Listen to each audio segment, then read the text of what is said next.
telepon. Ya, terus saya masih tanya situasi dari ibu, ternyata ada hubungan yang serius. Saya tadi juga kayak orang saya tanya kan, Bu, ini kan saya di tengah dong.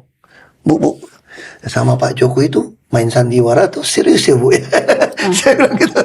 Saya kan nggak tahu nih. Dengan ada ibu, serius.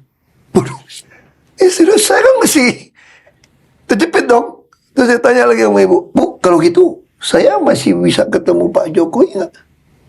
Ya bisa dong, kan temannya. Ini kapan ini pembicaraan ini?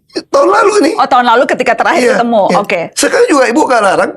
Terus dia bilang, kamu baru ngomong sama Pak Pramono lagi makan. Lagi udah. Ada ketemu Pak Jokowi nggak? Ada panggil nggak? Belum tuh, gue bilang. Mau tapi Terus ya teman oke aja kan. Terus ibu, kalau memang ketemu Pak Jokowi mau ngomongin apa sekarang? itu yang saya tanya sama Ibu Mega. Ngomong apa Bu? Saya tanya sama Ibu, Bu, kalau saya ketemu Pak Jokowi itu saya mau ngomong apa ya Bu ya? Terus apa kata Bu? Dia bilang, ya ngomong biasa ngomong apa? Ya ngalor-ngilur lah, ngomong yang lain keluarga. Tapi tetap, ya bukan Bu, pasti dia tanya soal politik nanti Bu. Saya mesti jawabnya gimana? Nah, kata Ibu, ya jawab aja kayak pakai teman katanya. Hebat tuh, saya ibuin. Jawab aja, kayak teman. Terus kamu nggak dipanggil kan? Kata Ibu. Itu kan presiden, walaupun temen kan presiden. Yang masih Pak Ahok lah yang minta ketemu. Masa tunggu dipanggil? Oh, tapi menarik tuh omongan Bu Mega. Karena kan terkadang Bu Mega ini susah dibaca kok. Kode-kodenya banyak. Ini aku nemu satu omongan Bu Mega di Rakernas yang minta tolong Ahok terjemahkan. Nah, ini maksudnya Bu Mega apa sih kok? Ini coba kita dengar. Lah ini kan juga kan sikap politik partai berada di dalam atau di luar pemerintahan gitu kan. Lah iya, lo enak aja. Kalau menit ini saya ngomong, hihi. Kan harus dihitung secara politik, no. Enak aja.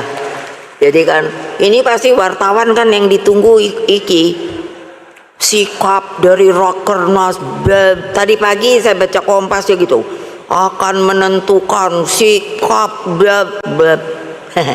aku sambil sarapan gitu kan, aku bilang enak aja ya dong, gua mainin dulu dong. Bukan mau mainin yang negatif. Apa maksudnya kok? Sebetulnya Ibu dalam Rakernas itu kan kita kan ikut yang ada yang buat wartawan sama nggak buat wartawan kan. Sebetulnya Ibu tuh lagi ngajar para kader. Ibu tuh marah. Kader ini ngomong di media pakai oposisi lah, pakai koalisi lah. Jadi Ibu bilang, kalau orang di PD Perjuangan masih gunakan kata oposisi koalisi, sebaiknya jangan jadi ikut PD, keluar aja. Ini negara ini bukan parlementer. Ada Bu, cerita itu nggak di wartawan sih. Cerita panjang lebar.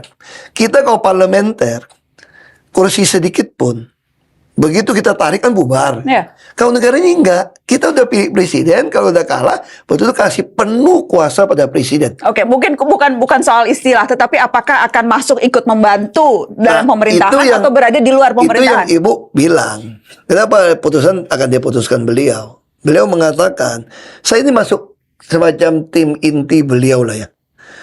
Nah, jadi kita mungkin tiap 1 bulan, 2 bulan kumpul. 10 orang yang Pak Mahfud ngomong itu loh. Termasuk sama Pak Mahfud itu saya. Nah, jadi beliau tuh ingin membantu Pak Prabowo. Situasi sekarang kan global begitu ini. Dengan pengalaman yang ada ini, sumbangsinya apa? Kan kalau dari parlemen, DPR kan nggak bisa.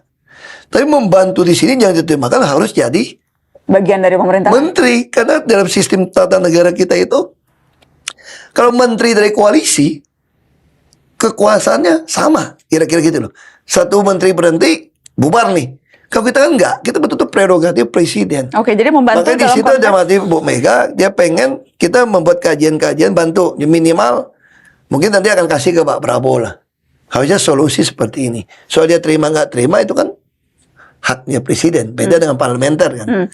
Nah, kalau soal masuk nggak masuk, saya nggak tahu. Tapi kalau saya melihat omongan Ibu itu semua ya, buat Ibu kita dulu lebih susah kok. zaman SBY ya 10 tahun nggak masuk di dalam. Bagi ibu tuh bukan. Tapi kita juga nggak mau jadi orang di luar pemerintah yang pokoknya apapun nggak. Nggak bisa juga kok di DPR kok. Nah minimal kita jangan ikut-ikutan kalau ini ada salah jalan, salah konsep. Ya kita jangan ikut-ikutan lah. Misalnya makan siang gratis mau bikin menteri, kita nggak bisa cegah. Mau jadi menteri jadi 40, mau 100 nggak bisa cegah kok. Tapi minimal kita bisa sampaikan solusi itu tuh ini loh. Nah itu yang dimaksud ibu sebetulnya. Jadi membantu. Ya, tentu kita bantu dong. Kita nggak mau dong negara ini hancur dong. Ya. Masa kita mau biarin negara ini hancur? Biarkan rakyat 5-10 tahun susah. Nggak mau dong. Ibu bilang, saya nggak tega. Makanya saya bilang gini, orang tanya sama saya, kenapa kamu suka ikut ibu? Pertama, kayak ibu saya. Xiao-nya sama, umur sama. Saya bilang, terus yang penting, beliau selalu ngomong. Kalau saya ngomong sama ibu ya. Jadi, mungkin ini Asian value yang benar. Dia bilang gini. Emang yang nggak benar yang mana kok? Ya, saya nggak tahu. Karena tadi benar, berarti ada yang nggak benar pasti dong. ada yang kalau yang nggak benar, kan ada juga yang value yang pengen Iya. dapat nama mengharapkan sekali atau judi segala macam kita nggak tahu nih atau korupsi kita nggak tahu. Dinasti politik itu Asian values yang benar apa enggak? Di Amerika juga sama ada dinasti politik. Cuma dinasti politik dalam pengertian itu proses kamu naik, rakyat pilih. Ya kan itu sesuatu yang beda kan. Jangan Kalau di sini? mengkotak-katik sesuatu yang untuk meloloskan seseorang. Itu sesuatu yang berbeda ya. Itu bukan Asian values. Nah, itu beda. Ada satu Asian value yang saya anggap ini lebih benar. Kenapa orang ASEAN itu rata-rata jarang berani buat macam-macam? Karena dia takut nama leluhurnya rusak. Nah ini yang dilakukan Ibu Mega tahu nggak? Ibu Mega selalu bilang, kalau saya tidak urus negara ini dengan baik nih Pak Ahok, saya malu sama bapak saya yang mendirikan negara ini, yang sudah berkorban. Saya harus jaga nama baik bapak saya. Nah itu yang selalu saya diajarkan tuh nggak? Oke. Kita diajarkan leluhur kita kan, apalagi kalau orang Chinese anggap leluhur tuh masih doa, masih tungguin, jagain kan kita kan. Kita tuh nggak berani ngelanggar, mencemarkan nama leluhur. Oke. Itu sih yang saya pikir daripada ngarepin harta itu not good lah. Oke. Kok aku mau nanya terakhir nih, karena tadi kan aku udah bilang nih. Itu udah berapa lama nih? Ya makanya aku mau nanya terakhir. Mau nanya terakhir. Banyak amat pertanyaan susah-susah. Soalnya kan tadi aku bilang di awal. Aduh. Aku bilang di awal. Aku ngundang Pak Ahok ini banyak topi Aduh. sebagai politisi yang sudah. Kayaknya mesti bayar honor lama-lama nih. Iya ya. Soalnya sekarang udah nggak ada pemasukan Pertamina, susah duit ya kok. Kita adalah. Oh, alhamdulillah kalau masih ada. Jadi kita mengundang Pak Ahok ini sebagai politisi 20 tahun. Kan masuk politik tahun 2000, sekarang udah 2004, 20 tahun loh kok. Ya. Saya tepatnya masuk 2003. 2003. Oke lah, 20 tahun. kurang. Iya, 20 20 tahun. Dari DPRD sampai Politisi 20 tahun, mantan kepala daerah, Ya. pernah bupati, pernah mantan wakil DPRD juga. mantan DPRD, mantan kepala daerah, DPR RI juga. mantan DPR RI. Dan tadi saya mau spesifik satu, mantan anak buah Prabowo Ya. karena pernah di Gerindra, Iya. ya kan? Ya. Pak Prabowo kemarin habis dioperasi tuh kok, udah ngirimin ucapan. Aku nggak ada kontaknya. Masa sih nggak ada kontak Pak Prabowo? Dari dulu nggak pernah ada. Kapan terakhir? Saya kontak Pak Jokowi juga saya nggak punya. Dari dulu. Nah saya Kemarin terakhir ketemu sempet- Pak Prabowo terakhir lagi di istana atau di mana saya lupa ya. Beliau sih ketemu canda sama kawinan berapa kali ketemu. Tahun lalu lah sebelum Pilpres lah. Aku ingat sebelum Pilpres kan sempat rame tuh statement Ahok soal Pak Jokowi dan Pak Prabowo harus hati-hati, kemudian melihat bagaimana hubungannya ke depan, bagaimana nanti setelah terpilih dan sebagainya pemerintahan. Melihat sekarang, kita mau tunjukin tuh fotonya, kemarin kan dijenguk Pak Jokowi dan sebagainya. Melihat hubungan antara dua presiden, yang satu upcoming, yang satu ongoing, itu melihat hubungan mereka, kira-kira negeri ini akan seperti apa ya kok? Ya kalau dia bisa hubung kayak begini benar sih ya puji Tuhan lah. Alhamdulillah.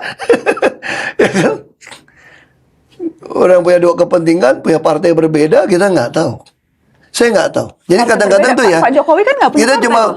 ya kan dia pasti punya. Apalagi saya lihat ya, saya bukan nuduh atau gimana. Saya melihat langkah catur ke depan. Kan MK juga sudah memutuskan tidak ada parlemen threshold. Itu artinya ke depan akan banyak dibentuk partai-partai baru kecil-kecil. Karena kan makanya kenapa Ibu Mega bilang partai itu ada partai kaderisasi ideologi itu gitu. Kita bertahan karena ideologi, bukan karena terima beras, terima minyak goreng atau terima baju loh. Oke, jadi Karena kalau itu terjadi akan terjadi pembagian merata. Nah, saya cuma khawatir kalau orang punya duit seperti itu, kalau rakyat tidak dididik dengan baik tentang ideologi, tentang kaderisasi, mungkin partai akan terjadi 2%, 1%, 3%. Tapi kalau yang punyanya itu adalah 10 partai, satu orang punya, dia bikin semacam akhirnya kayak koalisi. Dia yang pimpin kan. Kembali ke tadi, jadi Ko Ahok melihatnya ke depan percaturan politiknya gimana? Saya kira perjalanan ke depan akan banyak partai politik muncul-muncul. Bisa saja Pak Jokowi yang mimpin itu semua kecil-kecil digabung. Katanya kan mau pensiun, udah bangun rumah. Nah, saya nggak tahu. Saya cuma nebak aja. Menurut Anda? Kalau lihat menyiapkan anak menantu tetap di eksekutif, berarti beliau juga punya persepsi. Mungkin beliau juga ngerti nih teori Martin Luther King Jr. nih. Kekuasaan kalau nggak ada kekuasaan kan kurang darah dan sentimental. Mungkin ya, saya nggak tahu. Saya nggak tahu. Mungkin. Jadi kedepannya Anda melihat Tapi bisa aja kan? masih banyak akan partai kecil-kecil nih. Nanti koalisi. Kalau Anda punya partai 2%, 2%. Anda punya 6 partai punya 12% loh. Kalau Anda punya 8% aja orang tak takut sama Anda di DPR. Bisa Anda bisa survive udah Anda. Nah, saya nggak tahu. Dan kemudian kalau punya partai berarti bargaining politik Joko Widodo akan kurang lebih sama kuatnya atau paling tidak lebih kuat dibandingkan dengan kalau ia tidak punya partai. Kalau buat jauh itu tunggu aku sekolah dokter ilmu politik dulu. Pertanyaan susah amat. Itu pertanyaan susah amat. Enggak, ini kan belum, Mas. nebak ke depan. Loh, enggak, aku kan nggak suka prediksi. ngeles kok. Aku ini ilmu baru Ahok. Nah. Dia tiba diplomat. Kok makasih ya udah datang Thank ke you. Mata Najwa. Oke. Akhirnya waktu habis juga aku pancing muter-muter. Nah, ini politik. Ini politik namanya. Supaya nggak naik lagi. Jadi aku sengaja. Enggak sih, enggak, gue masih bisa. Cuma udah kepanjangan sama supaya orang penasaran kok. Karena kayaknya pengen juga nih ngajak Ahok keliling-keliling. Udah lama loh, kayak dulu ya. Kita udah lama nggak Keliling-keliling ya. Keliling Indonesia ya. Keliling Indonesia. Kayaknya habis pilkada deh. Kenapa takut di kampanye ya? Nah, dia kira aku mau jadi gubernur sana. Gue ke Surabaya kan jadi gubernur Jatim. Gue ke sana ke Bali mau jadi gubernur Bali. Aduh, gue mah dituduh melulu dah. Iya. Ya, nasib lah. Aku lagi ngejar main di bawah 80 golf. Jadi jangan keganggu kerjaan, jangan ganggu golf sekarang. Mau ngejar 80 nih gitu. Thank you ya, Ko. Terima kasih ya. Thank you. Aduh, senang banget nih. Alhamdulillah. Terima kasih sudah nonton Mata Najwa. Sampai ketemu lagi. Assalamualaikum.